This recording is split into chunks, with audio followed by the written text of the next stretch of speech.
de la Salud, el Banco Interamericano de Desarrollo, entre otras. Algunas de sus publicaciones más destacadas son las de Conciliación, No es Justicia, Recomendaciones para la Inversión Pública en Conciliación, Guía de Conciliación en Asuntos sobre la Tenencia de la Tierra, Conciliación y Mediación Narrativa, y profesor de la Universidad Nacional de Colombia.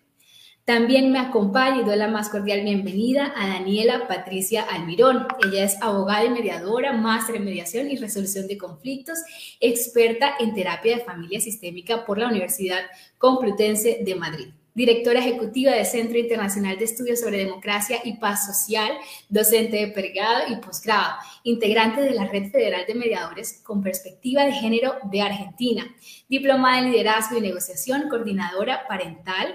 También es cronista de prensa y de radio, oradora TED con su charla Todo es circular en el universo. Cuenta con publicaciones en autoría y coautoría y como coordinadora de producciones colectivas en su especialidad y también en poesía y artículos en revista online. También le doy la más cordial bienvenida a Varinia Penco. Ella es magíster en mediación y familia, diplomada en gestión de conflictos, negociación y mediación, diplomado en la Universidad de Chile sobre biología del conocer y la comunicación humana, socia fundadora de Concordia Mediación, presidenta del Colegio de Mediadores de Chile, fundadora y directora de la Sociedad Quires de Kinesiología, a quien le damos la más cordial bienvenida a todos. Y por supuesto, yo le doy, sin más preámbulo, a esta conversación. Invito a la doctora María Mercedes García.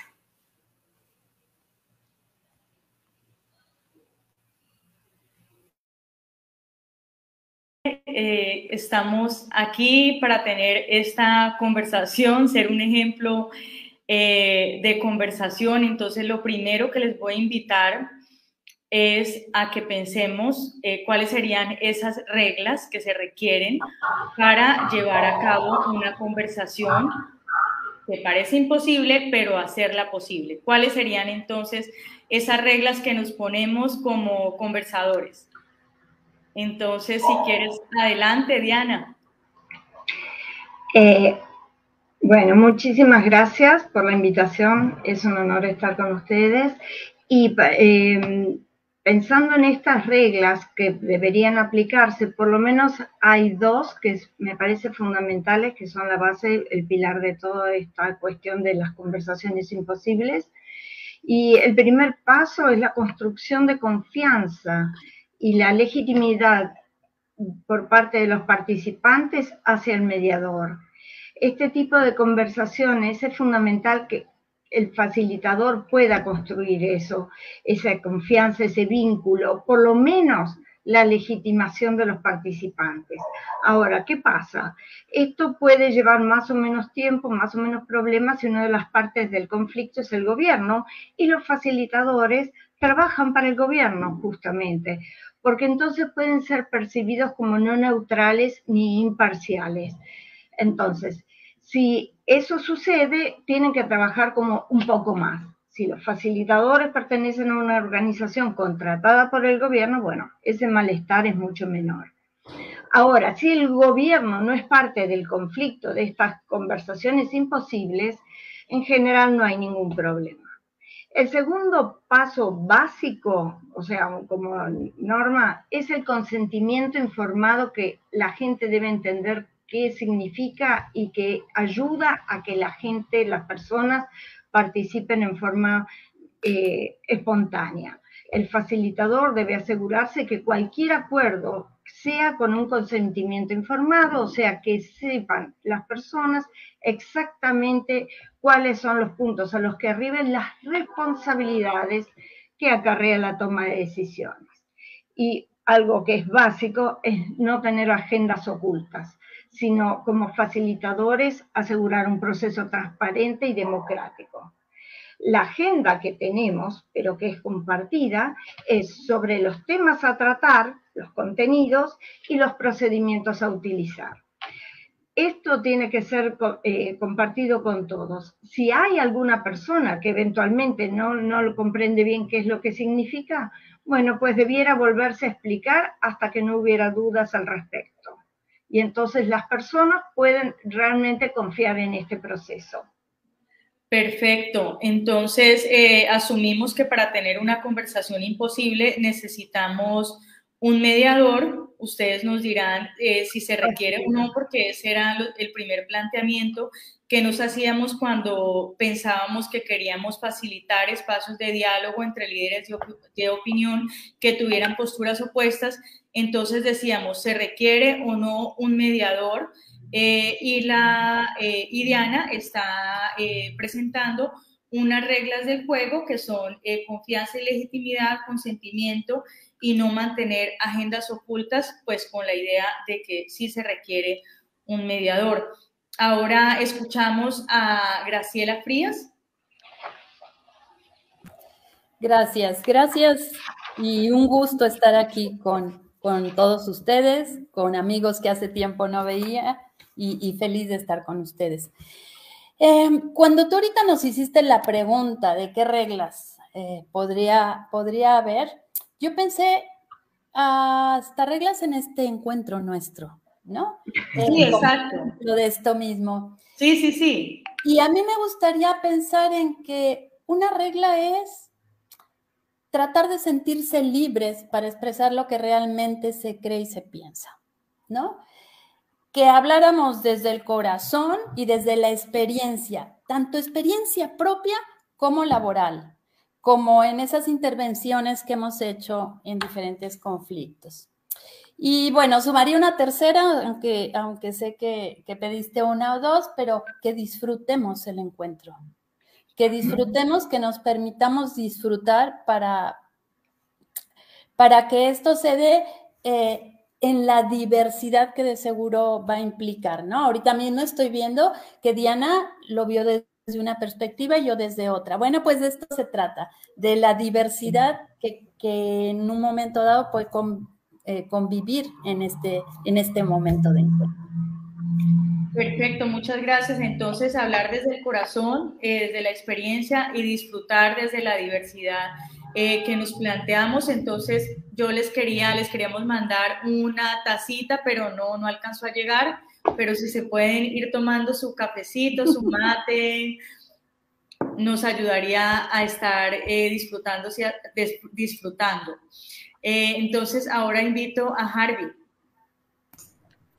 Muchas gracias, María Mercedes, por esta invitación a esta conversación. Creo que es un escenario muy importante y me siento privilegiado porque veo que es una conversación mayoritariamente de mujeres y creo que eso también envía un mensaje importante, es simbólico. Entonces, pues me siento muy orgulloso de acompañarlas en una conversación. Una conversación siempre debe ser un escenario pues de tranquilidad, comodidad y seguridad para todos, ¿cierto? Entonces, cuando nos hacen las preguntas sobre las reglas, a mí la palabra reglas, digamos, por mi trabajo narrativo, muchas veces me lleva a pensar que pueden ser entendidas como cosas que se cumplen o se incumplen, ¿cierto? Y que a partir de ahí se pueden hacer unos llamados de atención. Yo quisiera pensar que en una conversación, porque sea algo también espontáneo y muy chévere, como decimos los colombianos, pues hay invitaciones. Entonces, dos de las invitaciones que quiero compartir con mis colegas, la primera es a estar presentes en esta conversación, y estar presentes como significado quiere decir que vamos a poner toda nuestra concentración, ¿cierto? Nuestros sentidos para podernos conectar entre nosotros y poder fluir en esta conversación que vamos a continuar. Y la segunda invitación sería a que estuviéramos abiertos a significados que no son familiares para nosotros. Nosotros usualmente conversamos desde nuestros propios discursos y desde nuestros propios entendimientos y experiencias, y creo yo que una conversación se enriquece mucho cuando nosotros estamos dispuestos a escuchar del otro, de los otros, inclusive lo que nosotros menos esperamos y lo que tal vez más nos puede incomodar, ¿cierto? Porque de eso se trata, tejer una conversación. Entonces, esas serían mis dos invitaciones para mis colegas de esta primera conversación. De nuevo, muchas gracias, María Mercedes.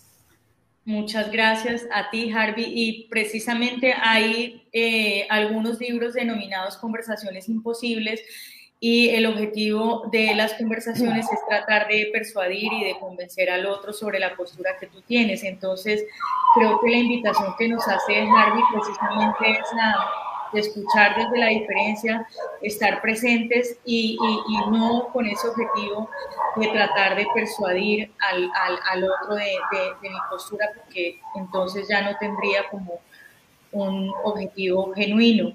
Ahora invito a Rosa María. Bueno, muchas gracias, María Mercedes. Y bueno, un gusto también estar en este espacio. Yo creo que hay una conversación imposible, una conversación difícil. Se hace difícil especialmente cuando hay ciertos contextos que no propician justamente la conversación imposible. Yo creo que tanto Colombia como Chile hoy día estamos en eso. Y entonces yo quisiera como no quiero tampoco, comparto con Harvey esto de la regla, más bien yo diría como acuerdos que establezcamos entre nosotras y nosotros, ¿no? Hay una que me parece importante, es no temer a plantear puntos distintos. Y no pensar en que porque voy a plantear un punto distinto, otra persona no va a pensar bien de mí, no me va a considerar, etcétera, etcétera. Creo que ahí hay algo importante. Lo segundo que también me parece importante es poder hablar en primera persona. Creo que también eso es muy importante. Y poder conectarnos lo más posible respecto de lo que estamos diciendo y con quienes estamos. Y también tenía presente, pero ya Harvey lo dijo, que también me parece algo muy importante, la presencia, con todo, con toda la persona, con todo lo que es nuestra persona. Creo que eso. Gracias, Rosa María. Ahora, Varinia. Estás en silencio. Ahí sí, ¿cierto? Sí. Perfecto. Bueno, muchísimas gracias, María Mercedes. Escuchaba súper atentamente a lo que cada uno de mis compañeros decía y quizás yo recogería lo que dijo Ochi cuando decía que a no temer plantear puntos distintos. Entonces yo le diría, los invito a escuchar sin prejuicios para justamente se pueda generar lo que ella dice de no tener ese temor. Creo que las conversaciones imposibles para que puedan tener éxito, uno debe ir quizás sin esa mochila de susto de que qué me va a pasar, qué me voy a decir y como tú decías también, cómo voy a argumentar para entender al otro. Entonces, para mí, el ejercicio que vamos a realizar ahora es como una invitación a la esperanza. ¿Y a la esperanza de qué? A la esperanza de que voy a ser escuchado, de que voy a ser validado en mi esencia y cada uno de ustedes va a ser validado en su esencia. Yo me gustaría como invitarlos y desafiarnos a nosotros mismos a poder ver al otro, a dejar que el otro aparezca, que el otro florezca dentro de su sentir, dentro de su ser. Me hizo mucho sentido cuando Graciela hablaba de esta invitación desde hablar desde el corazón. Y es una invitación también a una mirada reflexiva, que reflexionemos sobre lo que pensamos sin prejuicios, sin estructuras tan dogmáticas, como decía Harvey, sin estas reglas, ¿cierto? Reglas, acuerdos, como decía Ochi, acuerdos más que reglas, pero dentro donde podamos sentirnos cómodos para realmente poder dejar estos dogmas y que aparezca un poco lo que sentimos, por qué sentimos, nuestras necesidades, que finalmente es lo que nos lleva, ¿cierto?, a muchas veces llevar banderas como de lucha que reflejan simplemente nuestras necesidades más profundas. Así que yo diría que es una invitación a la esperanza de acoger y también de ser acogida y ser validada. Así que eso podría decir, reflexionando y tomando un poco en síntesis las invitaciones que ya han hecho el resto de mis compañeras. Y a que disfrutemos, sobre todo que pasemos un tiempo agradable entre nosotros. Si nosotros no demostramos de verdad que yo disfruto conociendo y compartiendo con gente que no tengo la oportunidad para hacerlo todos los días, ese es como un gran desafío. Gracias. Gracias, Varinia. Ahora, Daniela, ¿cuáles serían esos acuerdos? Bueno, buenas noches. Un gusto estar aquí con ustedes. Muchísimas gracias. Bueno, como mis compañeros han sido tan asertivos y acertados. A mí lo que me surge, y que coincido con ellos sin duda, es que una conversación, aquello de lo que tanto hablamos, de conversar y dialogar, pero que tan difícil se vuelve en realidad como conversación, ¿no? Que tiene que ver con la circularidad de la palabra, ¿no? En esto de que no hay competencia. En la conversación nos dejamos sorprender. A mí me gustaría esto, que nos dejemos sorprender por la maravilla de lo que cada uno piensa y creativamente le surge, y que a mí me genera siempre admiración. Me pasa con mis colegas, con los alumnos, esto, lo que el otro me brinda me sorprende. Y sentirnos parte. A mí me parece que en esto de las conversaciones imposibles, a veces el tema de sentirse parte también circularmente, el sentido de pertenencia en la conversación. No soy ajeno a la conversación o ajena a la conversación, ¿sí?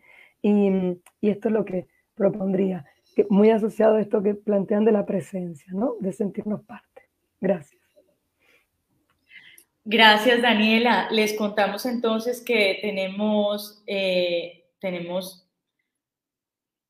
58 personas conectadas en este momento, nos están compartiendo, nos están saludando desde diferentes partes de Iberoamérica, de Colombia.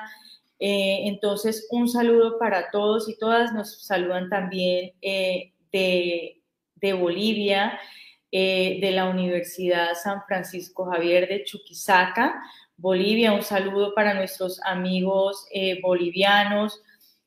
Nos saluda Javier Tapia, nos saludan de la Universidad Autónoma del Caribe, nos saludan de diferentes regiones del país, de Colombia. Entonces los invitamos a que se sigan uniendo a esta nuestra campaña Conversaciones Imposibles.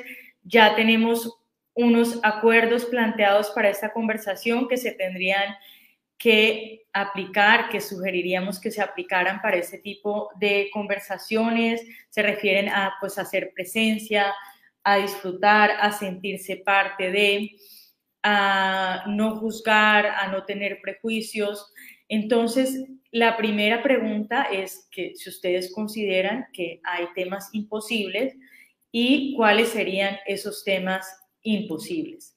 Entonces, invito a Rosa María. Yo usualmente les diría doctores, pero como estamos en una conversación, me permito llamarlos por su nombre. Rosa María. Tal vez un tema para mí difícil, pareciera imposible, es cómo poder llegar a acuerdos mínimos entre personas que están en posiciones diametralmente opuestas.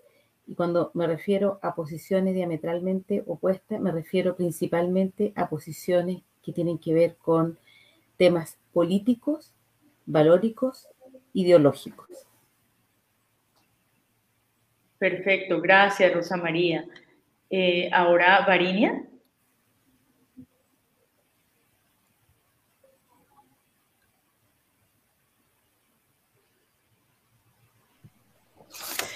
Para complementar y para sumar a lo que dice Oti, yo a veces pienso que más que conversaciones imposibles, hay temas sensibles, hay temas que pueden ser muy sensibles porque nos tocan diferente, porque nos activan, nos pueden tocar desde el punto de vista que nos pueden deprimir, llevar hacia adentro, o nos activan en el sentido de reaccionar, ¿cierto?, frente a la temática. Claramente, a mí en lo personal, me es difícil y me es un desafío poder dialogar con personas que tienen una visión muy distinta a la validez del ser humano, independiente de dónde venga y de dónde esté. Eso me cuesta. Para mí es un desafío personal fuerte tratar de escuchar y compartir, y claramente tengo que poner cada una de estas encuadres, reglas que mencionamos antes, cuando me enfrento, por ejemplo, a eso. Yo creo que para mí en lo personal eso sería como algo imposible, pero vuelvo a decir que pienso que hay temas más sensibles que tienen que ver con nuestra historia, con nuestros valores también, con nuestras visiones, más que imposibles de abordar, sino que con Entonces, ¿consideras que si de pronto no hay respeto hacia el ser humano, te cuesta mucho hablar con esa persona, estar en una conversación con esa persona que tú sientes que no hay respeto hacia la dignidad? hacia la validez del ser humano como ser humano independiente de su origen, de su clase social, de su condición, de sus creencias. Sí. Diana. Sí, mi tema sobre temas imposibles, la verdad es que no creo que hayan temas imposibles en sí mismos, sino que hay momentos donde es imposible el diálogo, ya sea porque las personas tenemos o tienen un gran enojo entre sí, lo cual se necesita entonces trabajar mucho en validar sentimientos, escuchándonos unos a otros. O puede ser que haya una historia de violencia que produce mucho resentimiento, revancha, desconfianza y poca voluntad de acercamiento de cualquier tipo. También puede ser porque no tengan habilidad o dinámica del diálogo. Hay mucha gente, nosotros por ahí estamos en un círculo donde estamos muy entrenados a hablar de las cosas que nos pasan y a expresarnos, pero hay muchísimas personas que no, y hay cierto desbalance cuando hay un diálogo o pretende haber un diálogo entre personas que no tienen las mismas habilidades de diálogo. También hay un tema de tabúes, de valores contrapuestos, y ahí la verdad hay que conocer al otro, tratar de escucharlo.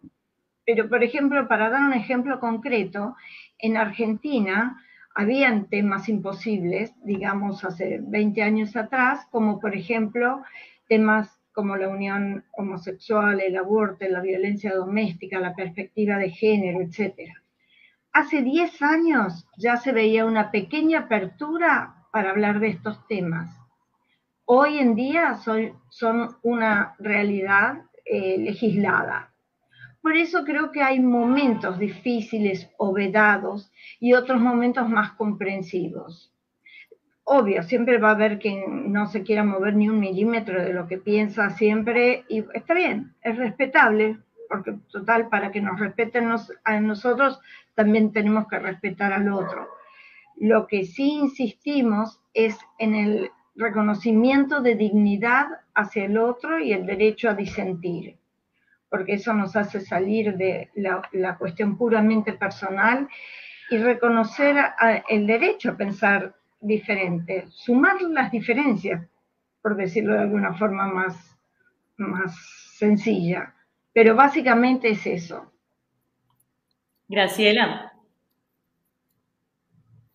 Pues coincido totalmente con Diana. Personalmente creo que no hay temas imposibles. Sí complejos, sí difíciles, sí riesgosos, sí de opuestos, ¿no? Pero que se pueden abordar de algún modo. Y precisamente como no siempre tenemos la respuesta de cómo abordarlo, creo que debemos pensar en sintonía de procesos que implique el hecho de darnos cuenta que estos temas tienen diferentes miradas, diferentes perspectivas. Entonces, pensar en el colectivo, pensar en que tienen que ser abordados por lo que están implicados en estas circunstancias es fundamental. Lo que sí creo que puede no haber, y lo uno un poco a lo que también comentaba Diana, es el hecho de que puede existir la falta de voluntad, ¿sí? Y la falta de confianza para acercarse a estos temas, ¿no? Para poder encarar sus consecuencias y dificultades. La verdad que lidiar con la frustración, con la rabia, con el dolor, con el rencor no es cosa sencilla, ¿no? Y creo que parte de lo que realmente es difícil está o estriba en el descubrir qué es lo que verdaderamente nos pasa, nos trastoca, nos lastima, simbra nuestra humanidad ante ese evento difícil que se vive, ante ese tema que llamamos imposible, ¿no? Que definitivamente tiene que ver con cuestiones complejas y de violencia. Elaborar, restaurar, reintegrar, resarcir después de situaciones tan difíciles no es sencillo. No es sencillo. Entonces, hay momentos donde, como decía Diana, la voluntad o la falta de confianza están y a lo mejor hay que esperar a que las cosas se procesen, ¿no?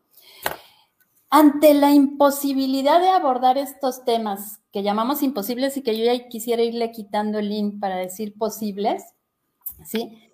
Creo que no hay que dejar de considerar las emociones que llamamos agresivas o negativas, ¿sí? No se pueden desdeñar, sino que se tienen que incorporar como elementos naturales de la condición humana. Ahorita, Varinia me pareció muy lindo lo que dijo en las reglas.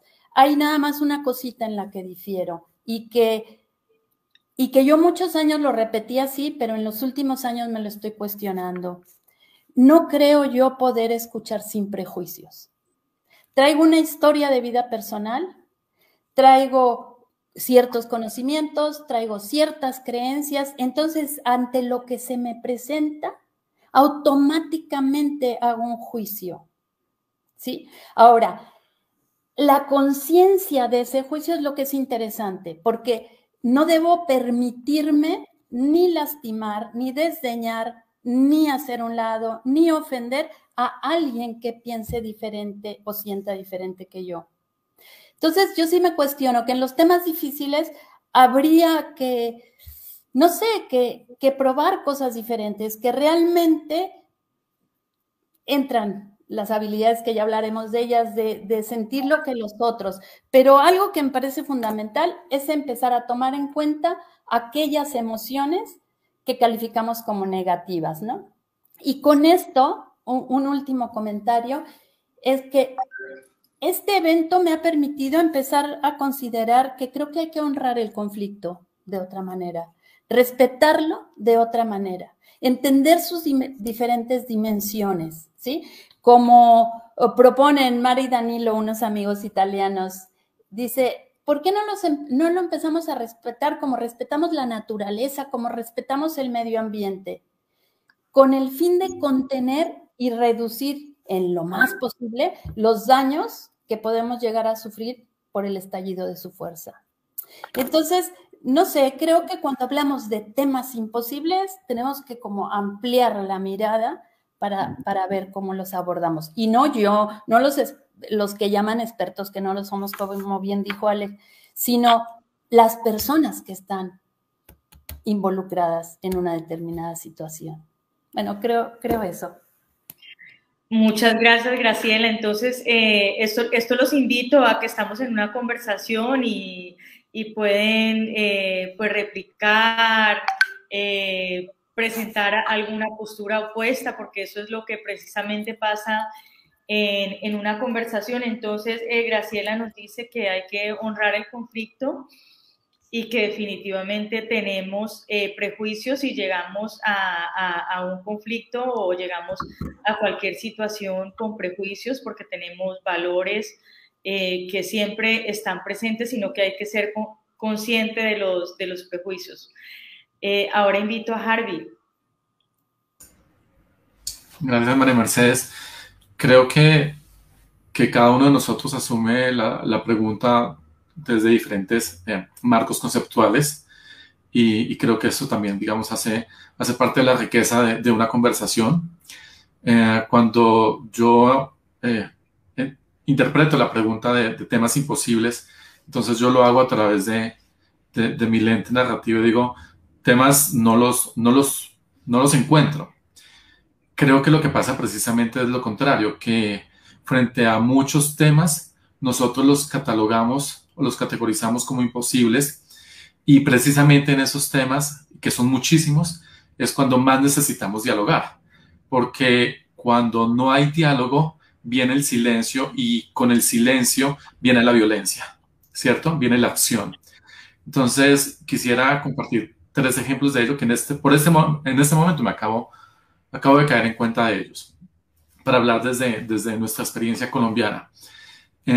Con todos los procesos que se han venido desarrollando formales, digámoslo así, de justicia transicional o de justicia y paz entre víctimas y victimarios, pues desde las narrativas no clasificamos o no clasifico roles, porque estos roles precisamente ahondan en esas características, pero digamos para darme a entender mejor y usando esas palabras víctimas, victimarios, cuando yo veo en la televisión las declaraciones y reclamaciones al final de unos y otros, usualmente las víctimas suelen decir, yo fui y quería escuchar de la persona que fue paramilitar y que me dijera por qué hizo lo que hizo, por qué desapareció a mi hijo.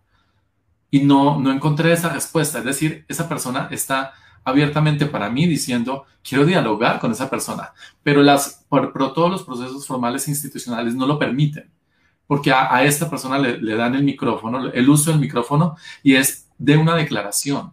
No tenga una conexión, ¿cierto? Una conversación, porque eso es una conversación también con el otro, una interacción con el otro. Y después también dicen, yo fui como víctima, dije muchas cosas, y lo primero es que me limitan en el tiempo, ¿cierto? Y porque como son tantos, son 8 millones en Colombia, entonces de entrada no los podemos escuchar a todos y en la extensión que cada uno quisiera.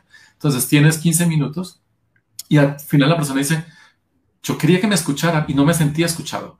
De nuevo, esa persona está manifestando para mí que necesita dialogar, pero nosotros no hemos logrado superar y poner en la práctica de que inclusive en los casos de las masacres, de las desapariciones forzadas, el diálogo es importante, la conversación es importante y nosotros no los permitimos porque preferimos juzgar a unos y formalizar las narrativas de otros. Ese es un ejemplo. Un segundo ejemplo, aún más actual en Colombia, y lo comparto con mis amigas y colegas de otros países, es que hace poco vi en las noticias que surgió, o sea, hay escándalos todos los días y cada hora. En nuestros países eso es lo que pasa. Entonces, el último escándalo que recuerdo es en un lugar de la policía hacen un evento, comillas, cultural de formación, donde unos policías se vistieron de nazis. Inclusive uno estaba disfrazado de Hitler. Y había obviamente toda una escenografía de ello. Viene este tema y lo primero que hacemos es censurarlo, decir que esto es inaceptable, vienen las sanciones, o parte de las sanciones, porque no han venido todas, y como país no dialogamos de por qué pasa esto, por qué llega a pasar esto. No dialogamos sobre eso, o no conversamos, para utilizar de nuevo la palabra clave de esta iniciativa tan importante.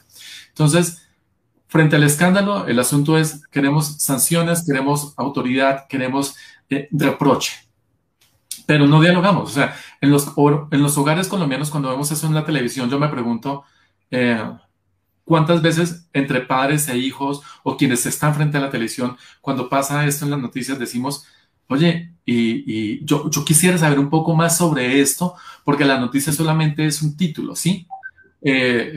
La policía, fotos, escándalo, sanción, y ya, y cerramos. Entonces, no dialogamos. Un ejemplo final, ahora con las redes sociales y todo este tema ya cada vez que nos consume más, es la cultura de la cancelación. La cultura de la cancelación es otro gran ejemplo para mí de que no estamos dispuestos a conversar, sino que estamos interesados cancelar al otro, en eliminarlo, ¿cierto? Estoy yo en esta videoconferencia y alguien no me cae bien o lo que dijo de una vez no me gustó, cancelo. Porque solamente estamos a un clic, ¿cierto? O ya me desuscribo, si esa es la palabra correcta en español, o te bloqueo para que no hagas parte de una conversación en Twitter. Entonces, la cultura de la cancelación es la antítesis de una cultura que deberíamos tener de conversaciones. En resumen, creo que tenemos tantos temas que hemos categorizado como imposibles, sobre los cuales, desde mi perspectiva, creo que cada vez deberíamos tener una mayor necesidad de conversar sobre ellos, porque precisamente a partir de esa conversación y diálogo es cuando ampliaremos nuestras comprensiones de esas cosas tan difíciles y a partir de ahí, pues, seguir adelante a ver qué hacemos como sociedad. Espero que los ejemplos desde Colombia los haya explicado un poco bien para quienes nos acompañan también hoy. Muchas gracias, Harvey. Nos están saludando. Jesús Bautista nos dice que muy edificante esta conversación para nuestro crecimiento como personas involucradas en un entorno social que cada día nos exige ser mejores constructores desde nuestro trato interpersonal. Felicitaciones. Jesús es un amigo que está en una situación, está en un lugar bastante de conflicto en Colombia y se está formando como conciliador en equidad para servir a las comunidades más conflictivas en nuestro país. Sandra Roa Parra también desde el Centro de Conciliación nos saluda. Carol Martínez desde la Clínica Jurídica de la Universidad Autónoma del Caribe. Nos saludan también desde Bolivia. Nos saludan varias personas, se encuentran desde Bolivia, desde varios países. Entonces, continuaremos. Daniela. Bueno, escuchando a mis colegas con sus intervenciones tan interesantes y tan valiosas, a mí se me aparecen varias cuestiones que voy a tratar de abreviar por el tiempo que tenemos, ¿no? Por un lado, yo coincido con Graciela con esto de la complejidad, ¿no? Porque la imposibilidad, ¿de dónde viene la imposibilidad? Lo posible tiene que ver con la capacidad para, ¿no? Con un poder. ¿Y qué nos quita la capacidad para? ¿Qué nos quita el poder en el caso para dialogar? Entonces, se me aparecen como varios planos, y en principio dos planos, el plano individual y el plano social como seres humanos, ¿no? Entonces, se me aparecen estas cuestiones que son nuestros patrones construidos desde nuestras crianzas y en nuestras idiosincrasias y en nuestros lugares, de aquello que es complejo o prohibitivo conversarlo, ¿sí? Y como decía Diana, si es o sensible, ¿no? Como decía Varinia, sexo, drogas, homosexualidad, bueno, el aborto, a ver qué me anotaba acá. También, ¿qué pasa con los secretos, no? Entonces, ¿cómo desde lo individual somos construidos a partir de aquellas cuestiones que son prohibitivas, complejas o difíciles de dialogar y de conversar? Pero también a mí se me parece esto del poder fonar, porque cuando hablamos del decir y del hablar, también estamos, a mí se me aparece la capacidad para fonar, ¿sí? Para ponerle sonido a lo que decimos, ¿no?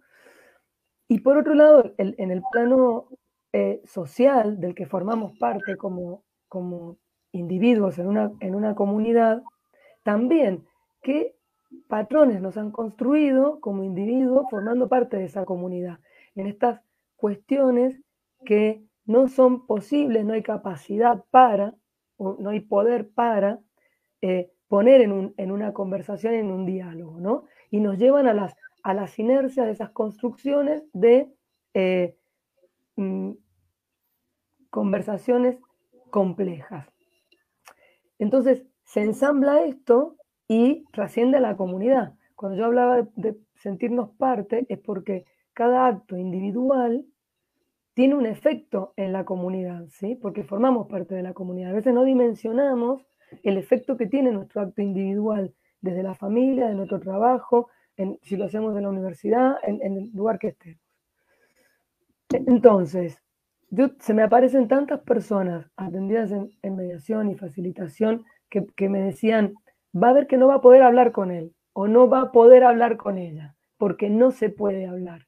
¿Por dónde pasa el poder?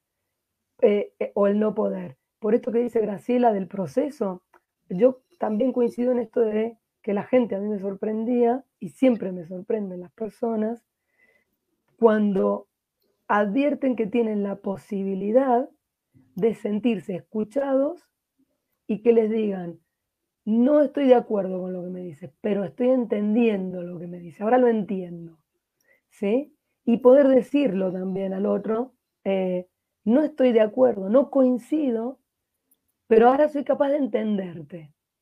Y esto me parece que es el tema de la maravilla de la conversación. Cuando Harvey dice la cancelación, en esto de que tiene que ver con la competencia, ¿no? Porque si no es igual que lo que yo planteo, o me siento superado, me siento en competencia, bueno, esto, cancelo y anulo al otro, ¿no?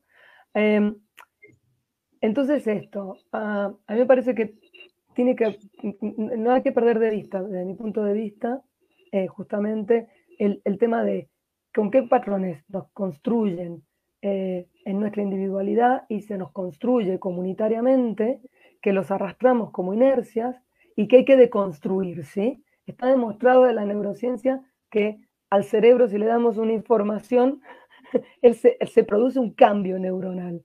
Entonces, esto como parte de una comunidad y de subsistemas, creo que es la posibilidad de pensarse en cambios que tengan que ver con esto, con sentarme y realmente la posibilidad de disentir, la maravillosa posibilidad de disentir y construir a partir del disentimiento.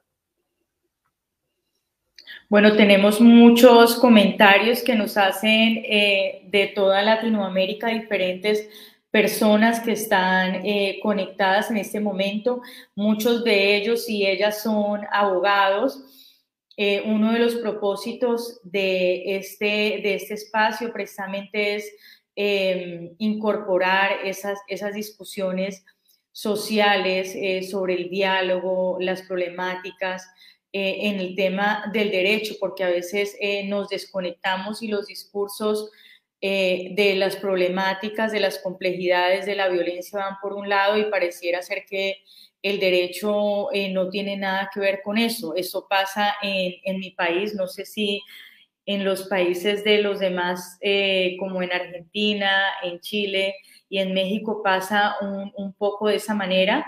Y entonces ahora quiero preguntarles para qué y por qué abordar esas conversaciones que hemos visto que no son imposibles, que dependen de pronto de las circunstancias en las que están las partes, que de pronto son conversaciones complicadas, complejas o difíciles.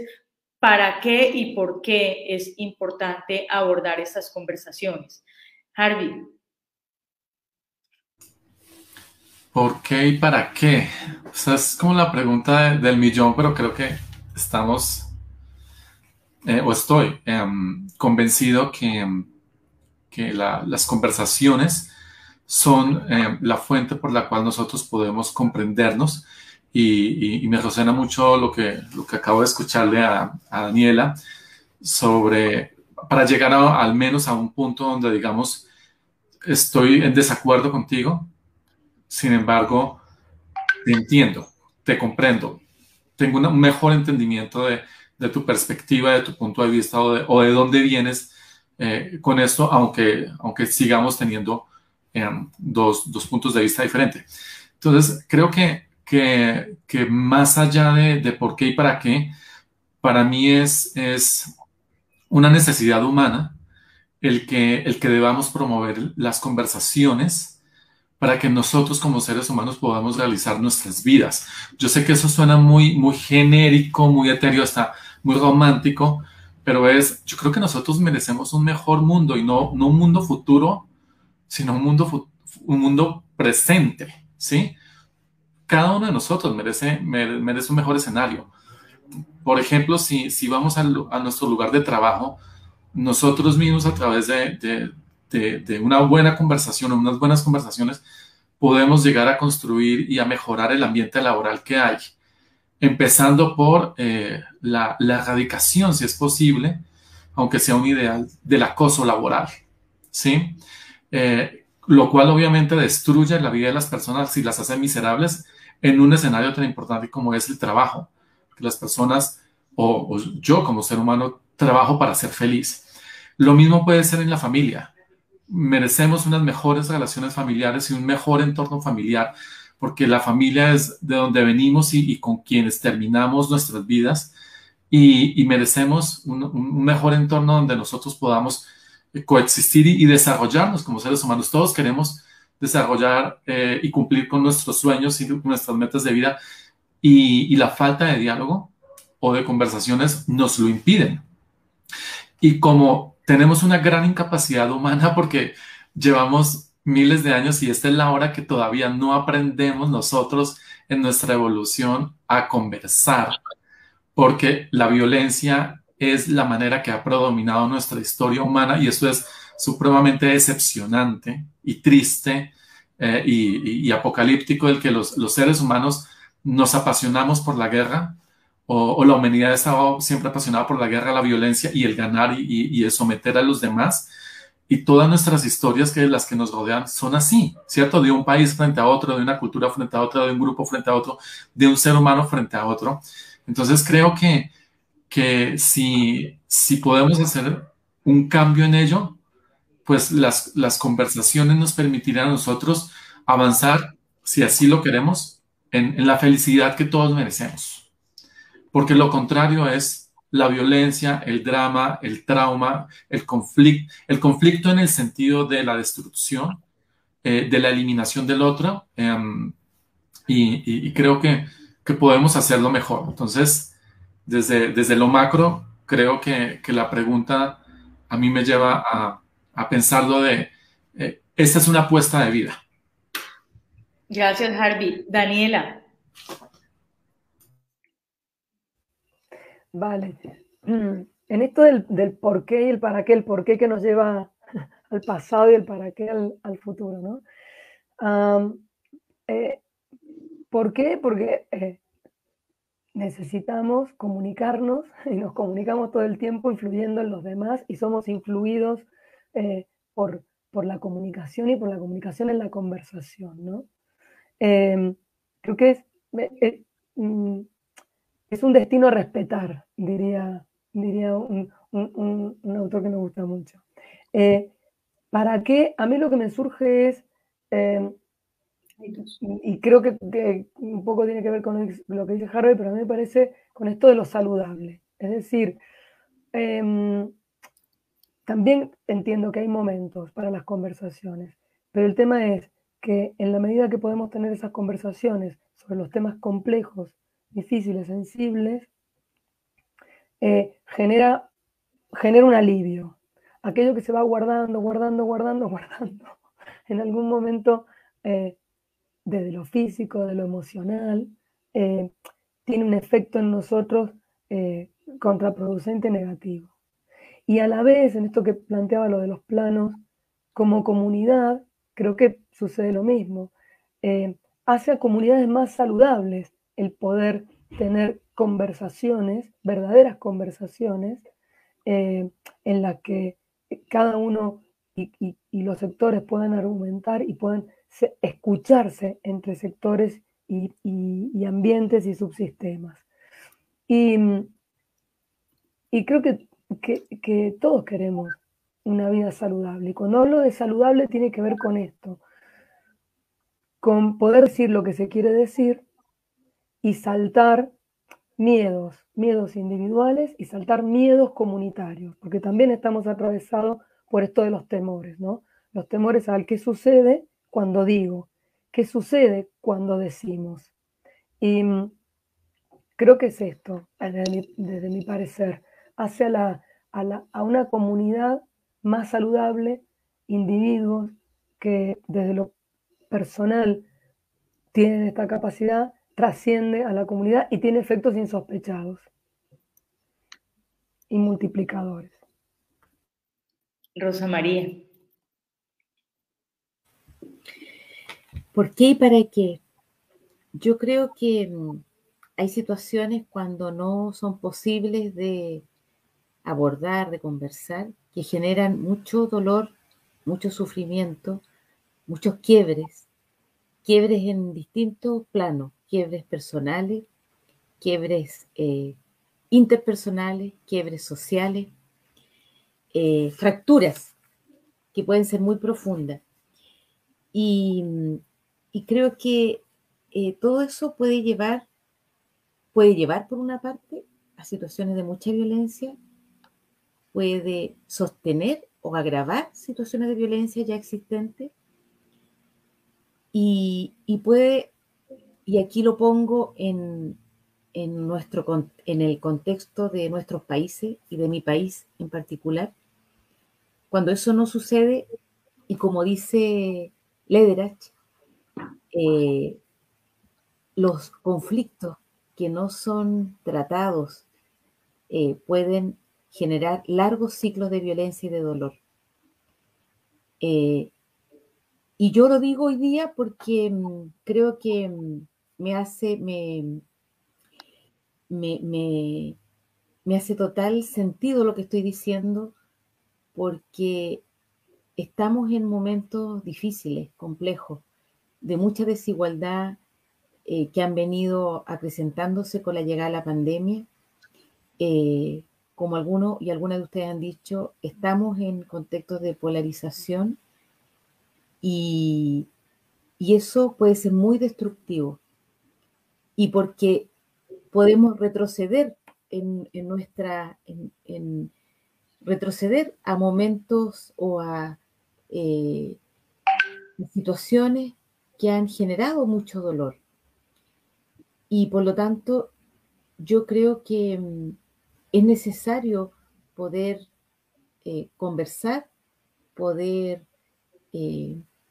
disponerse para que justamente esos dolores o no se produzcan o no se acrecienten, esas fracturas que en la historia personas, grupos, países han vivido y que mi propio país ha vivido, yo no quisiera que eso sucediera. Entonces, creo que hay me parece que aquí hay una responsabilidad también y que todos tenemos alguna cuota de responsabilidad. Cada uno, cada una de nosotras, yo misma puedo contribuir en algo, un granito de arena, para que podamos buscar salidas que sean más constructivas. Y por lo tanto, yo diría que el por qué y el para qué es como a través de poder disponernos a conversar, creo que en eso también nos humanizamos. Creo que tiene que ver con la humanidad. Eso. Nuestra próxima conversación será precisamente sobre la violencia en las redes, que es muy fácil deshumanizarnos a través de las redes sociales, pero después en las calles salimos a manifestarnos con violencia y de pronto tal vez también producto de esa deshumanización y de esa violencia que estamos manejando en las redes sociales. Varinia, ¿por qué y para qué es importante tener estas conversaciones? Estás con el micrófono silenciado. Gracias. Estoy tan concentrada escuchándolos que me cuesta, siempre pasa lo mismo.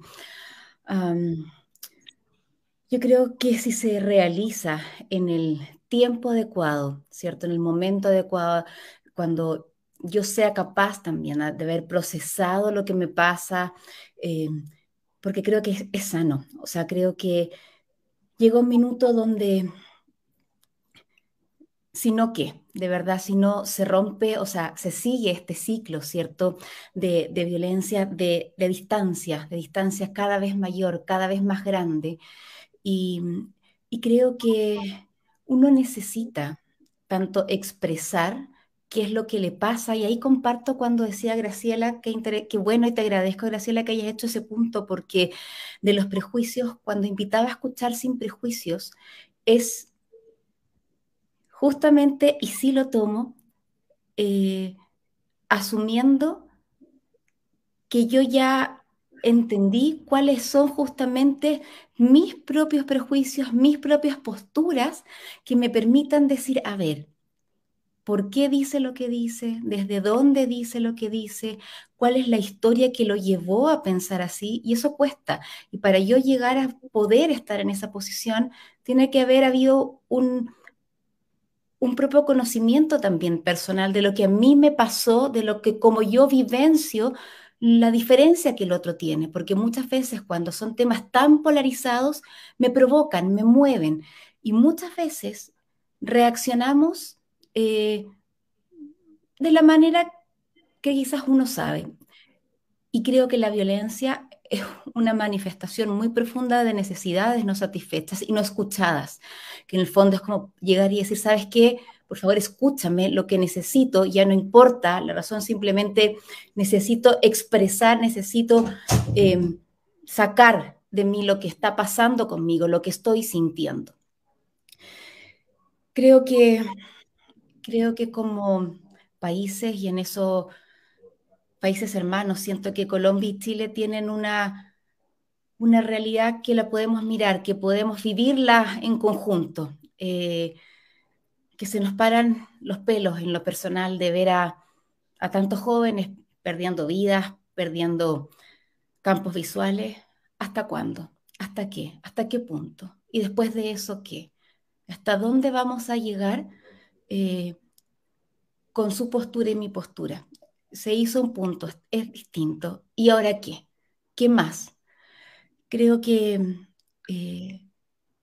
entender lo que vivimos, entender el dolor, es parte del proceso que se debe realizar dentro de un diálogo con tiempo. Comparto y acojo lo que Harvey decía, que para los diálogos uno no puede tener tiempos, o sea, no puedes tener tiempo para expresar, para decir lo que te pasó, las vivencias que uno tiene, y lograr entender, llegar al punto de que yo puedo empatizar con el otro y eso no significa en lo más mínimo que voy a estar de acuerdo ni con lo que él piensa, ni con lo que hizo, ni por qué lo hizo, pero puedo llegar a entender, como decía Daniela, entender un poco más quizás su postura, su visión, o desde dónde se ancla por los miedos que lo sustentan, que para tener alguna reacción o alguna defensa, ¿cierto?, de algo que él considera sagrado.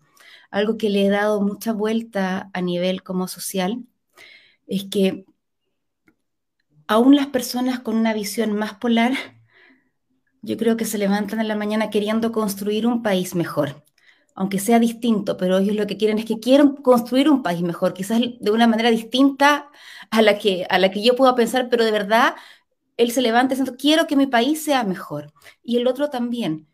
Y, y no hablo desde ese ideal romántico, sino que desde dar a entender que el conversar, el dialogar dentro de este encuadre, ¿cierto?, que se ha dado, que se ha dicho acá, es sano no solo para la sociedad, es sano también para mí, para poder tanto expresar y conocerme a la vez.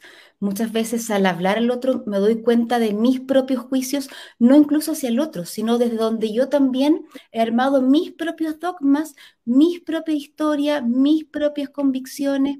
Entonces, cuando hacía esta invitación al no juicio, tiene que ver bastante con lo que decía, y quizás a ustedes pueden haber escuchado mucho a alguien que ya nos dejó, que en lo personal fue y será muy importante, que es Humberto Maturana, que hablaba de esta invitación a la reflexión, a quitarnos los dogmas. Y es tan difícil para nosotros sacarnos estos dogmas, que es desde ahí donde hablo, desde esa... Pero incluso reconocer y ser empático hasta con uno, hasta decir, ¿sabes qué? Me cuesta, no puedo, porque he vivido en eso toda la vida, entonces no puedo. Y a veces yo creo que uno es muy duro incluso con uno mismo, y es como el no querer mirar que yo no puedo salirme, ataco al otro. Y hasta tengo rabia, no sé por qué, pero no lo tolero, y entender hasta coger, ok, aceptar que no hay sentimientos ni buenos ni malos, sino que ocurren. Y lo que yo hago con ellos es lo que va a determinar para hacia dónde va y el curso que va a seguir. Y somos seres sociables y vivimos en sociedad. Y de verdad vamos modificando nuestro andar a medida que nuestro nicho, ¿cierto?, se va modificando, y eso tiene que ver el cómo nos relacionamos unos con otros. Duele. Yo creo que muchos países latinoamericanos, en lo personal, me identifico mucho con Colombia, que he seguido muy de cerca, y Chile duele. Me duele, y me duele en el alma, me duele en la piel, se me paran los pelos de verdad. Y Colombia duele también. Y, y creo que llega un minuto donde tenemos que decir, ¿de verdad qué queremos? ¿Qué queremos construir? Bueno, de alguna manera tenemos que encontrar la forma para que este ciclo se rompa. Y soy una convencida de la vida, de que la restauración es posible. Yo vengo del área de la salud, me dediqué toda la vida, antes de enamorarme de la resolución de conflictos, en la rehabilitación de las personas, de aquellos que quedaban con grandes secuelados medulares o grandes traumatismos encefalocranianos, y donde pensaban que acá no tengo vida, se me destruyó mi ideal de vida. Y el ser capaz de ayudar y acompañar en la reconstrucción de una visión, creo que es lo mismo que podemos hacer desde, como decía Alejandro, no sentir que somos expertos ni desde la teoría, sino desde también ser parte, desde acompañar a otros, desde quizás con un poco más de conocimiento, pero que también nos pasa, porque muchas veces somos parte al ser chilenos, al ser colombianos, ¿cierto? Lo vivimos en Argentina igual, México también, para qué hablar. También duele las desapariciones de las chicas, duele que aún no se sepa qué exactamente pasó, duele, o sea, de verdad duele. Y creo que en eso sí podemos acompañarnos unos con otros, y podemos decir que ese vecino tan diferente a mí, de verdad tiene el mismo dolor, la misma necesidad que puedo tener yo, solamente que él la está supliendo de una manera distinta, como la veo yo. Y es animarlos a cada uno de ustedes que están mirando en este minuto, desde cada rincón de Latinoamérica, a pensar y reflexionar eso. ¿Hasta dónde? ¿Qué más? Y que podemos, cada uno, dar un paso. Diana, para dar continuidad a esas reflexiones tan bonitas que hace Varinia, ¿cómo abordamos esas conversaciones? ¿Cómo dialogamos? ¿Cuáles son las herramientas y habilidades que necesitamos como colombianos, como chilenos, como mexicanos, como argentinos? La verdad es que pensaba yo también hacer mi aporte sobre esto de para qué y por qué abordarla, más que en el cómo, como que venía después, porque me parecía muy importante también darle una mirada desde otro lugar, si no te importa, María Mercedes. La verdad es que yo creo que el para qué y el por qué debemos abordar las conversaciones imposibles es para seguir siendo seres sociables. Porque creo que si evitamos eso, si no abordamos este tipo de conversaciones, por más incómodas que sean, nos vamos deshumanizando, nos vamos insensibilizando, nos estamos encerrando en nosotros mismos, en nuestras ideas. Eso lo vemos bastante más claro después de estas épocas de cuarentena que tampoco sabemos exactamente cómo van a terminar porque van, vienen, vuelven a empezar, etcétera, y nos retraen a un pensamiento sin poder sumarles los pensamientos de otro. Nosotros los que nos dedicamos a resolución de conflictos, la verdad tenemos una ventaja porque tenemos más herramientas, pero al mismo tiempo, o sea, sabemos manejar mejor el tema y tratamos de manejar mejor las emociones, nos damos cuenta, las reconocemos, etc. Pero al mismo tiempo nos da una gran responsabilidad, porque justamente por dedicarnos a esto, tener este trabajo, es más que trabajo, es la vida de uno, un compromiso de vida, también tenemos que tomar la iniciativa y la energía para abordar el tipo de diálogos imposibles para tornarlos en diálogos posibles. Y justamente eso hace que los demás puedan ver que hay otra forma de tratarlos. Son como herramientas que nosotros tenemos que es importante compartir. En general, las conversaciones imposibles esconden conflictos mayores, menores, etcétera, etcétera. Pero son muy pocos los conflictos que desaparecen por sí mismos. Usualmente escalan en violencia. Entonces, realmente nosotros debemos actuar en esto. Por eso, ¿para qué? Justamente para que no escalen. ¿Y por qué? Porque, como decía Harvey, nos merecemos una vida social buena, armónica, nos merecemos un mundo mejor. Entonces, de verdad yo creo de que es importantísimo poder abordar estos conflictos, estas conversaciones imposibles, trabajar desde la honestidad que esconden estos conflictos y, bueno, sacarlos a la luz. Nosotros, como insisto, tenemos esa ventaja, estamos entrenados en cómo hacerlo. Entonces yo creo que es nuestra obligación también participar para que los demás puedan también tener una idea que se puede ir de una conversación imposible a una conversación posible, aunque no necesariamente estemos todos de acuerdo. Por acá nos comenta Shirley Vargas, imponerse no quiere decir que tengamos la razón, imponer su propio juicio no es más que señal de debilidad, no hallemos conversaciones imposibles, sino posibles conversaciones. Estamos llamados a dialogar más que a conflictuar, el hombre es un ser sociable por naturaleza. Yolima nos dice, solo cuando establecemos canales de comunicación en donde expresamos nuestros puntos de vista y escuchamos a los demás, crecemos como personas y obtenemos soluciones exitosas y de mucho crecimiento en todas las áreas. Yolima nos saluda desde, es fiscal delegada ante los jueces del circuito en Montería, Colombia. También nos saludan desde Sucre, Bolivia. Este también es un espacio para invitarlos al Congreso de Mediación que se llevará a cabo en el 2022 en Bolivia. Entonces, a nuestros compañeros, amigos de Bolivia, aquí estamos haciendo la invitación cordial para todas las personas que se unen a este conversatorio. Graciela, para que nos complementes todos estos porqués, para qué es, y si quieres empezar a abordar el cómo, también bienvenida. Gracias, sí.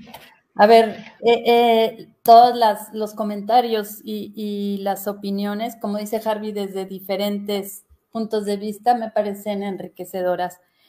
Creo yo, y sumaría a todo lo dicho, que a final de cuentas son estas conversaciones para poder pasar de la coexistencia a la convivencia, a la verdadera convivencia, y que esto permita un espacio para trascender en el concepto, a un concepto mucho más amplio e integral de construcción de paz. Porque si solo desde una parte estamos queriendo construir, pues es parcial, es limitativo y creo que se genera más de lo mismo, ¿sí? Me parece también que las posibilidades tienen que ser construidas entre todos. En un determinado evento tienen que estar los implicados y entre todos construirlas. No, ya lo hemos dicho varias veces, un experto que sepa decir cómo se lleva a cabo algo. Entonces, creo que ¿para qué son las conversaciones? Para eso, para generar espacios de plasticidad donde podamos adaptarnos, ¿sí? Y transformarnos. Donde también tenga cabida el silencio para que haga lo suyo y permita la reflexión profunda, crítica, clara, que posibilite escuchar, comprender, crear, proponer, en fin, resarcir. Claro, aquí el silencio está entendido de una manera distinta que también coincido, como lo dijo Harvey. O sea, cuando no hablamos y hay silencio también se puede generar violencia. Aquí estoy hablando del silencio en este espacio de plasticidad, en este espacio donde la confianza pueda generar también cierta seguridad, ¿sí? Creo que las conversaciones son para respetar a cada uno en lo que le es inherente como persona. Y aquí estoy hablando de dignidad, ¿sí? Poniendo al centro los elementos que nos hermanan en la existencia y develan esa horizontalidad que podemos tener en las relaciones, en la que ninguna persona anule la libre expresión del otro, aun cuando no coincidamos, como ya lo han dicho varias de ustedes, ¿sí? Sino que sea un espacio para manifestarnos y que de aquí se pueda ir creciendo, acomodando, ¿sí? Para de algún modo generar espacios de mayor bienestar. Creo también que estas conversaciones están para recomponer, para reestructurar, para comprender la vulnerabilidad propia y la del otro, ¿sí? Y entonces buscar formas diferentes de seguir coexistiendo, pero conviviendo, no solo uno al lado del otro sin hablarnos. En sí es para promover el reconocimiento de la otredad, de la libertad de conciencia, poniendo énfasis en las personas, en sus categorías constitutivas, en sus relaciones, lo que nos compromete a vernos, como decía ahorita Varinia, desde el otro legítimo, o del legítimo otro, como nos decía Maturana. Nos surge tener cosas, y yo diría, si digo por qué, pues porque sí, porque tenemos que tener más formas de tratar de vivir mejor. Entonces, para mí, tu pregunta se me hace fundamental porque creo que es porque sí y para un montón de cosas que todos hemos dicho. Gracias, Graciela. Entonces, ahora vamos a abordar pues ese tema que continúa siendo de vital importancia y es cómo abordar esas conversaciones. Pues los conversadores del día de hoy han estudiado mucho esas técnicas y esas herramientas y queremos transmitir a las personas que nos escuchan de una manera práctica y sencilla cómo podemos abordar esas conversaciones difíciles, complejas. Entonces invito a Diana a darnos sus percepciones sobre cuáles son esas habilidades y herramientas que requerimos para abordar las conversaciones. Gracias. Estaba pensándolo porque en realidad yo había mirado este proyecto como desde nuestra tarea de facilitadores, como te mencioné en algún momento, y no desde el caso personal, que entonces por eso cambié también mi discurso, porque en realidad es muy importante que se pueda trabajar, no solo desde lo profesional, cómo nosotros trabajamos en estas situaciones, sino también en nuestra propia vida y cómo lo encaramos. Me parece que lo importante para abordar las conversaciones imposibles, las habilidades y herramientas, primero es ser sinceros con nosotros mismos, básicamente. Y después hay como 3 conversaciones simultáneas que nosotros tenemos cuando estamos en este tipo de situaciones, de conversaciones imposibles, y que debemos justamente focalizar para hacer las conversaciones posibles, más armónicas. Una de las cosas que tenemos que tener en cuenta es los hechos, lo que es lo más obvio que hay. Más allá de que la percepción de cada uno permita una opinión diferente de cómo son los hechos. Pero básicamente hay como un estándar. Pero otra de las cosas que no se suelen valorar y que acá ha salido bastante durante toda la jornada es el tema de las emociones. Y sobre todo las emociones internas, las que nosotros llevamos adentro y a veces ni siquiera podemos reconocer. Y entonces ese es un trabajo personal muy importante, y esto ya hablándolo desde cada uno de nosotros como personas que tienen que encarar conversaciones difíciles, es detectar nuestras emociones y hacernos cargo de ellas, no esconderlas, o sea, realmente asumirlas para que esto sea de verdad. Caso contrario, nos vamos a encontrar con que estamos tapando unas cosas con la otra y nunca llegamos a ningún lado. Después no es que no hemos tenido éxito, sencillamente nos faltaron cuestiones para abordar. Las emociones internas realmente pueden esconder como partes de sombras que todos tenemos. Entonces realmente le tenemos que dar un poco de luz para poder reconocerlas y actuar al respecto. Y el tercer punto a tener en cuenta en este tipo de cosas tiene que ver con la identidad. ¿Qué es lo que el otro ve en mí cuando está diciendo lo que digo? ¿Qué es lo que parece que digo? ¿Qué soy ante el otro?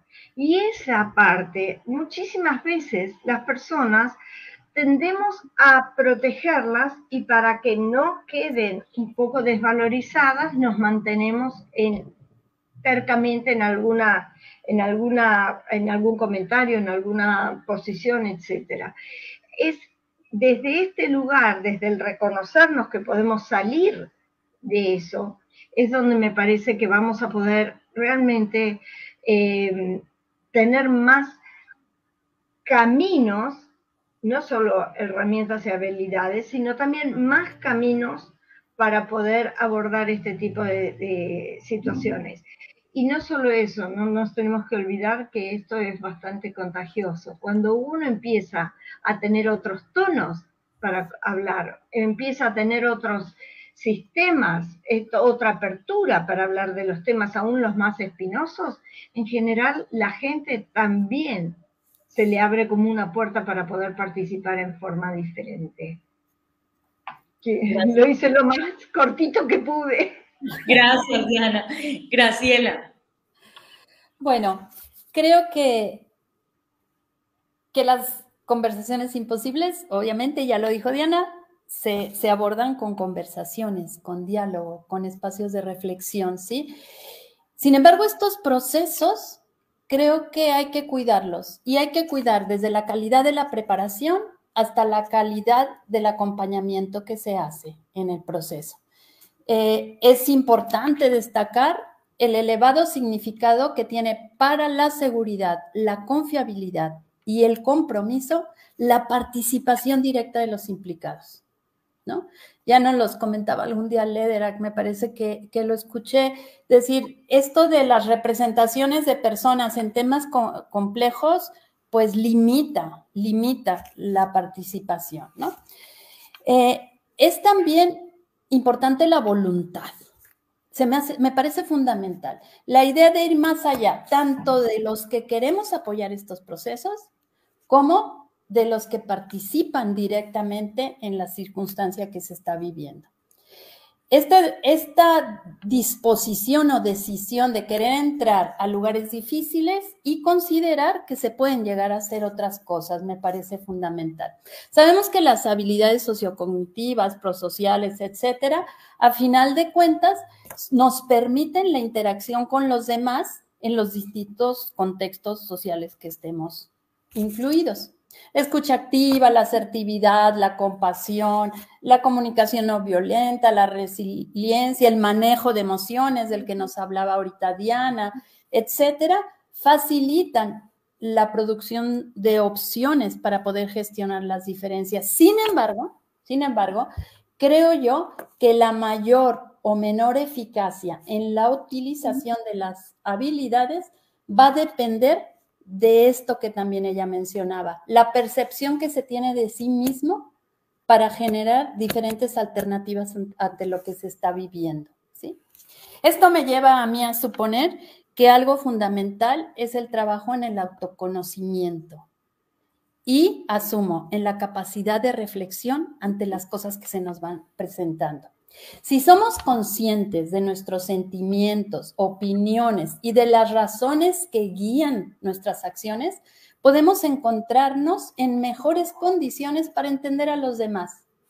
Y esta comprensión implica necesariamente, no necesariamente implica una aceptación pasiva, sino implica entrar en un proceso de diálogo donde seamos activos, pero permitamos la actividad del otro. Esto hace que pensemos en procesos constantes, dinámicos, que no es que digan, ay, ahorita hablamos, ya se compone y nos vamos. Ya sabemos que no son así las cosas, sino es un proceso dinámico. Y en este proceso dinámico, otra habilidad fundamental es la flexibilidad, ¿sí? Saber que no siempre en los procesos resultan las cosas como quisiera que resultaran para algunos o para otros. Hay cosas que se superan, hay cosas que se acomodan, hay cosas que permanecen así y hay cosas que cambian.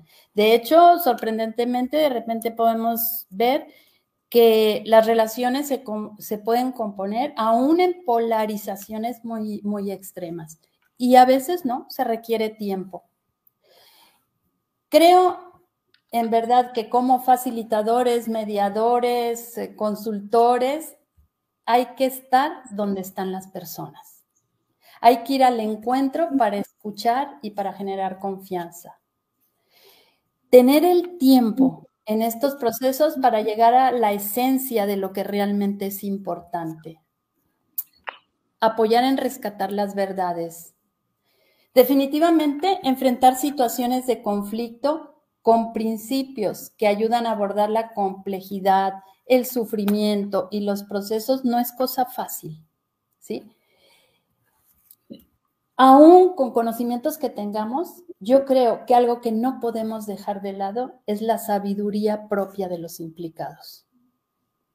Y esto es algo que se dice fácil y que lo hemos leído y está en teoría, pero que cuando las gentes participamos en estos procesos es difícil tomar en cuenta.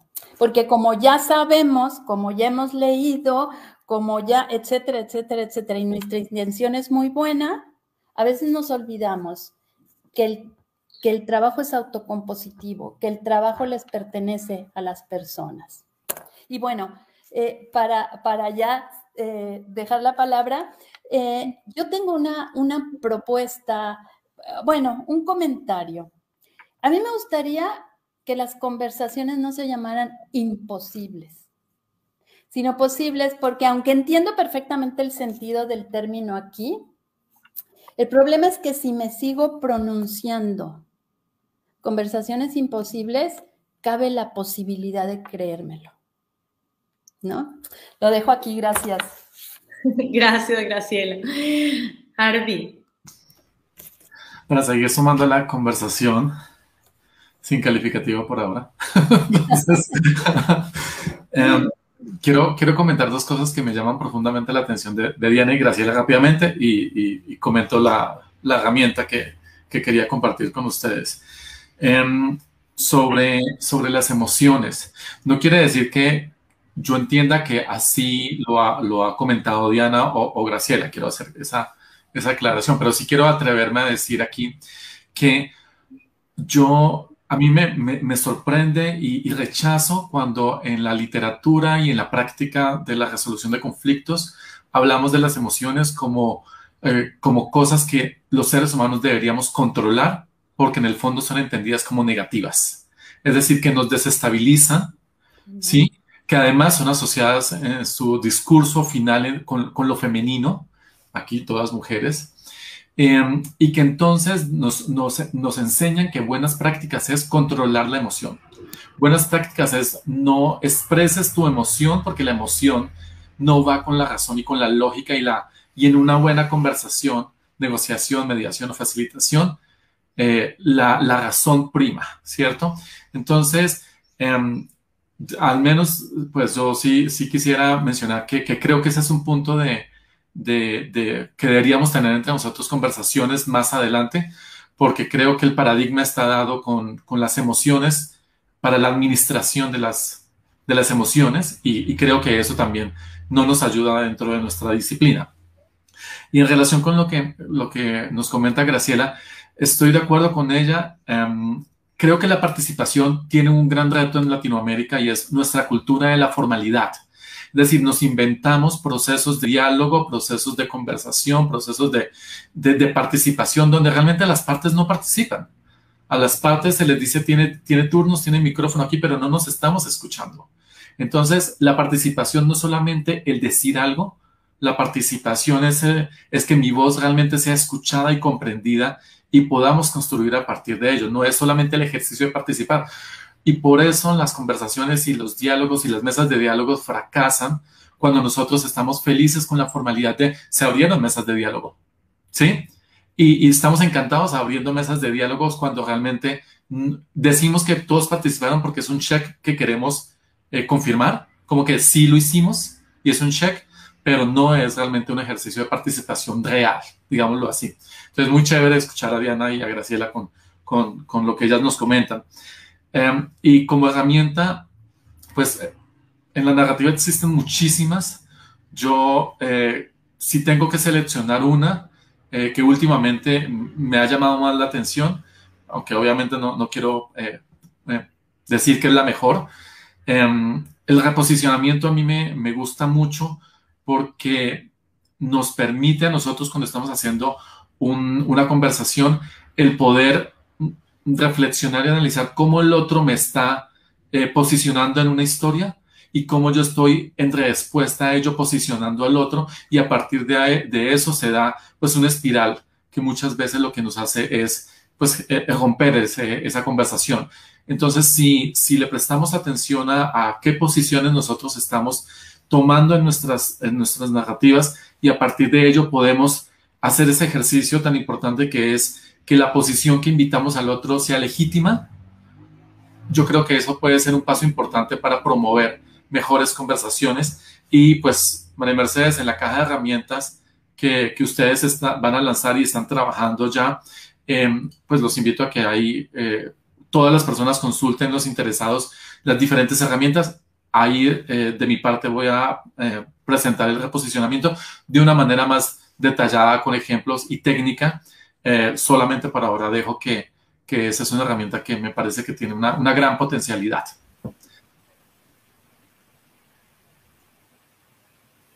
Estás en silencio, María Mercedes. Tenemos en nuestra landing page fundacionlm.org/conversaciones imposibles la caja de herramientas en la que Harvey ha presentado la herramienta, la habilidad práctica, reposicionamiento. Entonces los invitamos a visitar nuestra página web.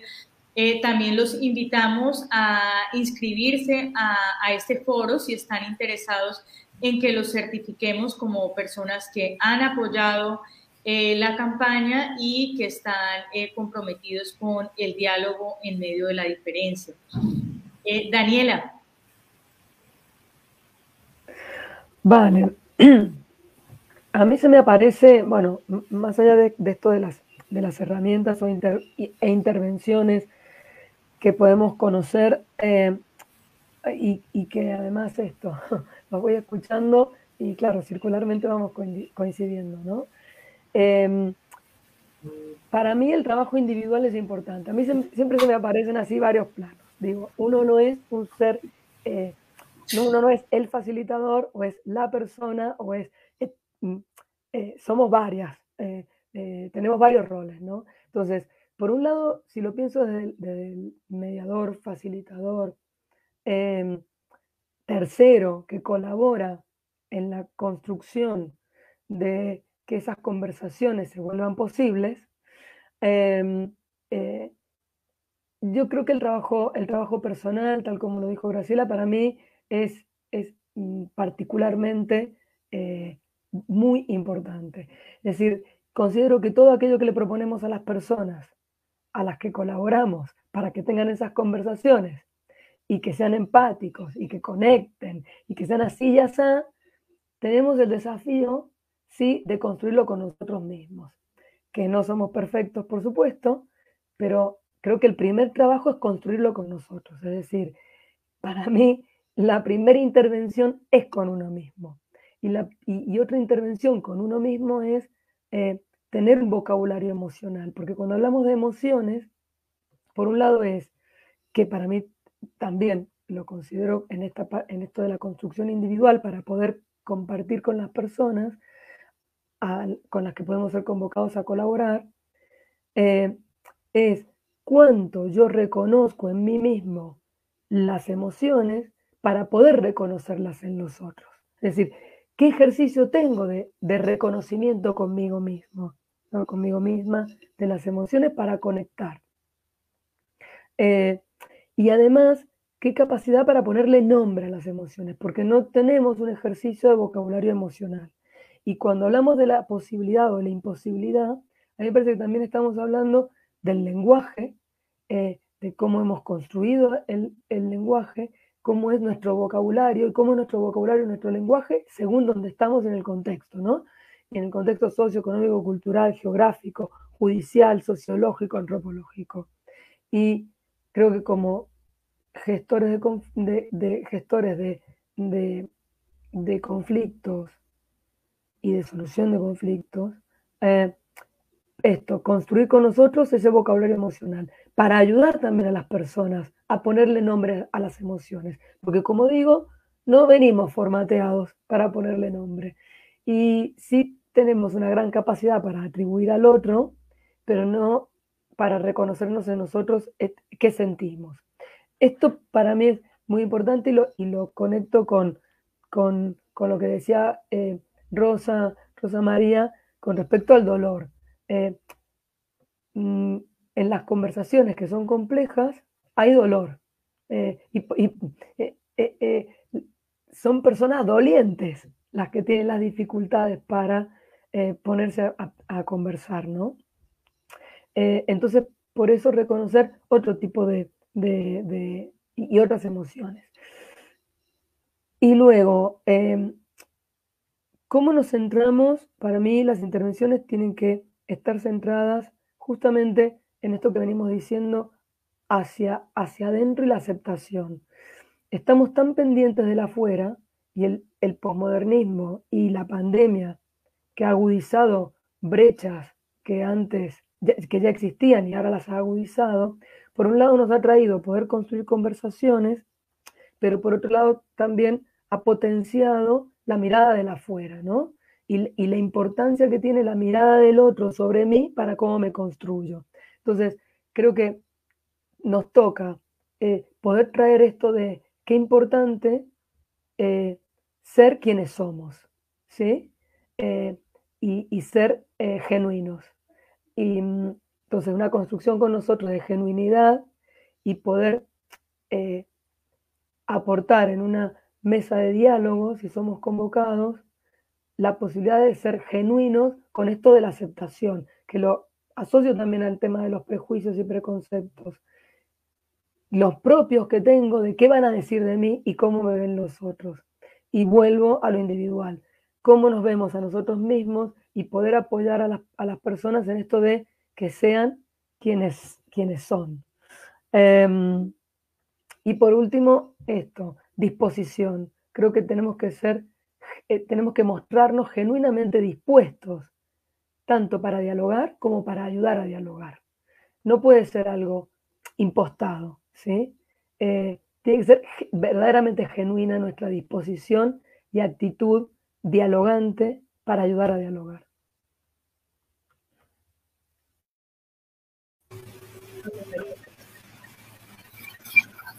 Rosa María. Sí, voy a ser breve, voy a ser breve. Creo que hay algo que a mí me parece fundamental en el cómo, que tiene que ver con nosotros mismos, nosotras mismas. ¿En qué sentido? En tener claro desde dónde, desde qué lugar ocupamos, desde dónde actuamos, porque no somos seres humanos o humanas asépticas. Entonces, creo que conciencia de eso.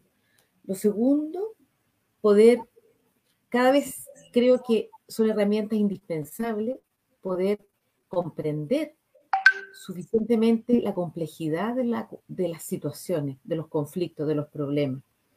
Creo que eso tal vez es un desafío importante. Lo otro es que las herramientas tienen que ser lo más contextualizadas posible. Es un riesgo para las propias situaciones de las personas que las herramientas no se sitúen en los contextos particulares en los que nos desarrollamos. Y lo otro es que podamos tener mucha apertura a trabajar con otros y con otras. Yo creo que muchas veces quienes estamos en este campo pecamos en el sentido de que yo siento que ahí hay un error de creer que nosotros sabemos cómo hacer todo esto. Y creo que hay muchos otros y otras que saben. Yo creo que somos parte, tenemos que ser parte de una red más amplia, más diversa. Creo que ahí hay un desafío tremendo. Nosotros sabemos cómo hacer todo esto. Claro. Y creo que... parece que algo pasó con el audio. Pero eso me parece fundamental, poder comprender y comprender con otros la complejidad.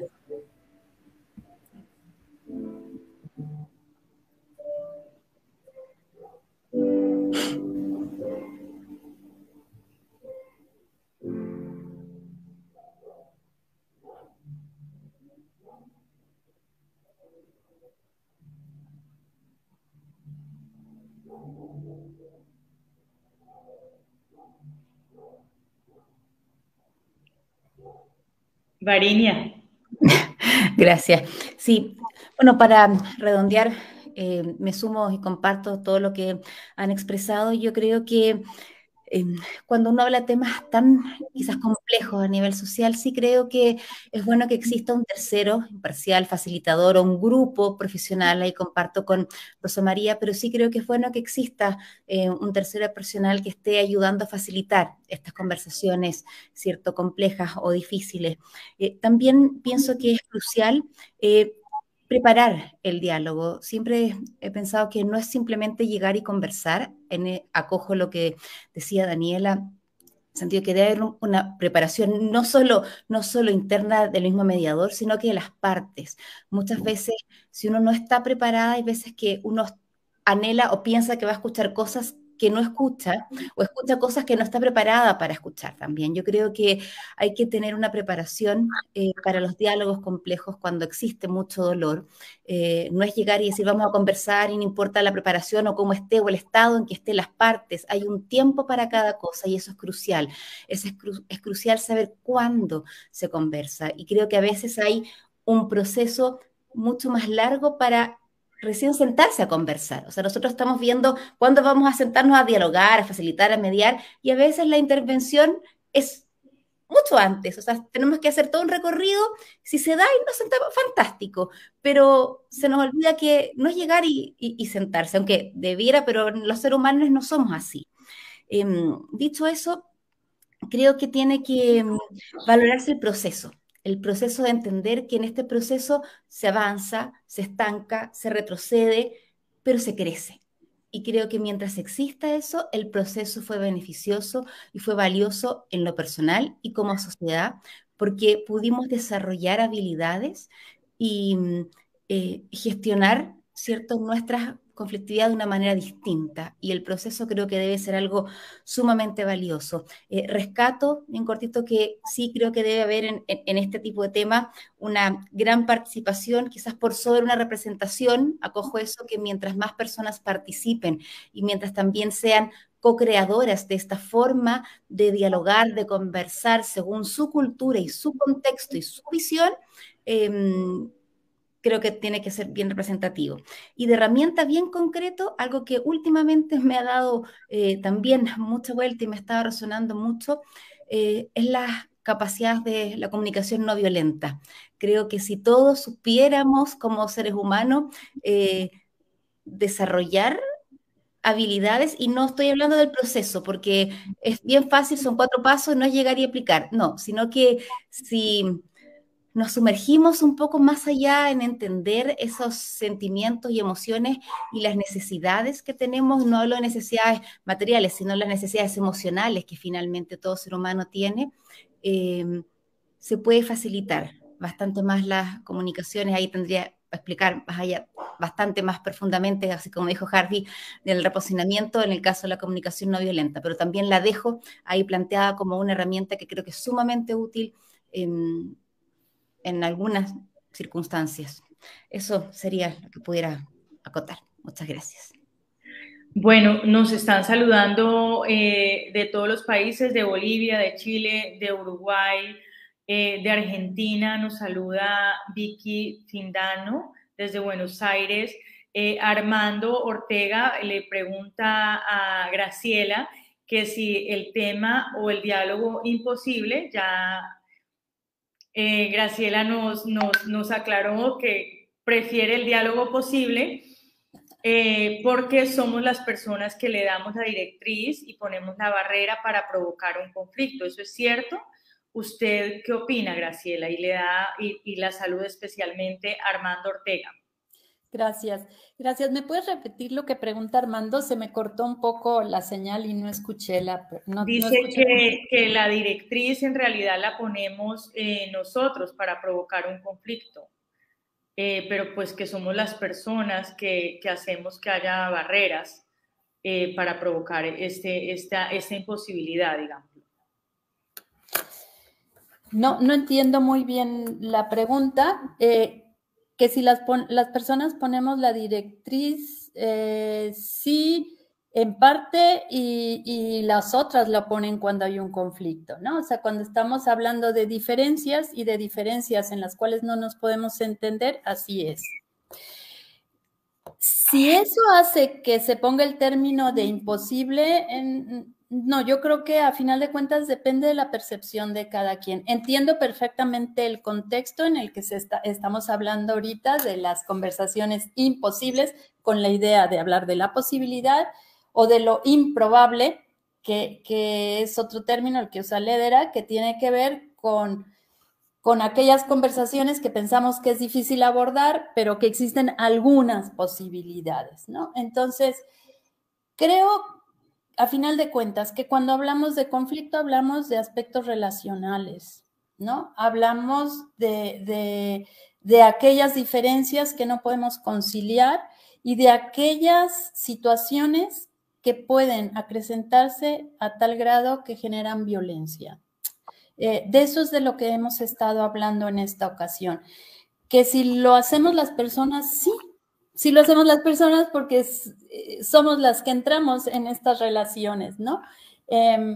Pero creo que, si es que le entendí la pregunta, creo que depende de las personas tomar la decisión de cómo abordar o cómo gestionar esas diferencias que se nos van presentando. Y precisamente de esto estamos hablando, de que en esas diferencias que nos han llevado a violencia o a situaciones difíciles, porque los grados pueden ser muchos, siempre existe la posibilidad de poder conversar, de podernos preguntar de otra manera, de podernos escuchar, de podernos entender y de poder tomar otras decisiones de cómo venimos haciendo las cosas, ¿no? Coincido, y aquí traigo lo que Harvey nos ha dicho, ¿no? Creo que nos merecemos otras formas de estar en este mundo. Y esta conversación y estas preguntas y todo lo que hemos comentado, pues creo que es representativo de que queremos eso, de poder vivir un poco mejor. Espero, Armando, que haya contestado un poco lo que preguntas. Bueno, Diana, Graciela, Harvey, Daniela, Varenia, Rosa María, agradeciéndoles inmensamente por todos estos aportes. Hemos querido presentar un formato bastante informal, precisamente para presentar cómo debería ser una conversación en donde podemos escucharnos, donde podemos presentar puntos de vista diferentes y podemos abordar un tema que podríamos decir, bueno, vamos a hacer de una vez las conversaciones imposibles entre las posturas opuestas, pero hemos definido que era importante conversar acerca de cómo lograr esa conversación, porque así es la complejidad del conflicto. Y pues nos han invitado el día de hoy a estar presentes, a conocernos, a conocer nuestras emociones, no necesariamente controlarlas. Y pues ha sido una conversación completamente enriquecedora y pues no caben más palabras sino agradecimiento a ustedes por todo lo que representan y por la profundidad de todo lo que nos han planteado el día de hoy. Agradecer a todas las personas que se conectaron de todos los países y bueno, una vez más a Alejandro por todo su trabajo y todas sus gestiones. Carla. Así es, doctora María, como bien lo decía, una conversación muy importante. Hoy en este primer evento queríamos hablar precisamente de eso, de esta primer conversación. ¿Quién dijo que hay conversaciones imposibles? En la mesa queda entonces el cambio de nuestra campaña tan importante que se está adelantando, Conversaciones Imposibles, una campaña digital a nivel Iberoamérica, liderada por la Fundación Liborio Mejía, apoyada por la Fundación Global Law y las 19 entidades y 24 expertos que se han unido de 6 países que buscan incentivar espacios de entendimiento, diálogo a través de la implementación de herramientas y habilidades para la resolución de conflictos. Yo entonces agradezco enormemente a nuestros conversadores, a la doctora Diana de la Rúa, a Graciela Frías, a Harvey Peña, a Daniela Patricia Almirón, a Rosa María Olave, a por supuesto Varinia Penco y a la doctora María Mercedes García, quien fue la moderadora de esta nuestra primer conversación. Los invito para que nosotros desde ya nos conectemos a nuestra segunda conversación de las redes sociales a la calle, los espacios de protesta social y la violencia. Esto será el próximo 2 de diciembre a la misma hora, de 4 a 6 de la tarde, hora Colombia, y vamos a tener también más conversadores que abordan este tema desde diferentes perspectivas y desde la profundidad. Agradeciendo mucho a todos ustedes, nuestra audiencia que desde Facebook Live demostraron su apoyo a esta iniciativa Conversaciones Imposibles. Les recuerdo entonces utilizar nuestro hashtag Conversaciones Imposibles y nosotros nos vemos entonces en una próxima emisión. Muchísimas gracias a todos y hasta luego. Muchas gracias. Buenas noches. Un abrazo a todos y a todas. Gracias. Que estén muy bien en sus latitudes.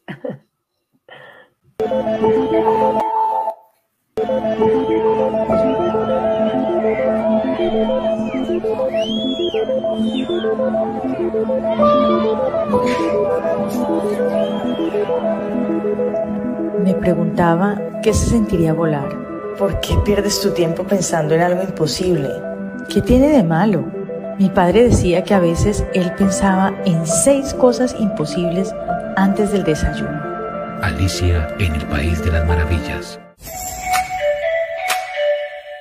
Conversaciones Imposibles es una campaña que busca generar espacios de entendimiento y diálogo a través de la implementación de herramientas y habilidades para la resolución pacífica de conflictos. Buscamos el entendimiento entre posiciones o posturas que aparentemente son opuestas es decir, conversaciones difíciles o complicadas.